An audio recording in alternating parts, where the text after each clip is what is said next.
Okay, now we're going to talk about how we distribute. Well, that was a good segue. That was a good segue into distribute. I like that.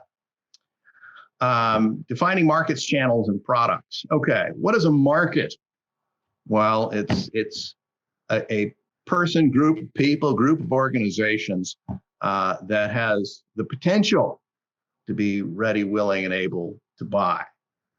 They have to be big enough to be worth pursuing, or be grown into being big enough to be worth pursuing, and valuable enough to be worth pursuing. Let me stop on that for just a second.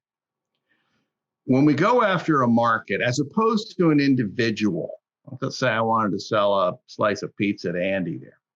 Okay, well, he's an individual person. But market, we mean something big enough where I'm going to develop a specific offer.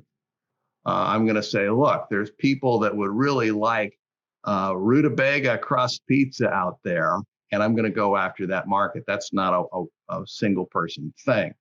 So it has to be big enough. They have to be able to buy. They have to be willing to buy.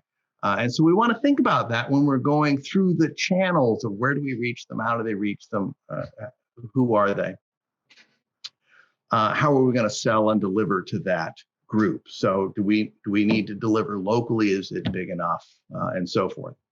And products are just kind of a general thing of value. I guess one of the things that helps in understanding what we're selling online, first, let's, in a general sense, price is everything the buyer gives up. That's one of the reasons they buy online, because it includes looking for it, going to the store, parking your car, walking all the way back, the risk that it might not be there, and so forth. That's part of the price. I just bought a little dinky wing-doodle brass fitting that I needed for a radiator that came yesterday. It was like $3.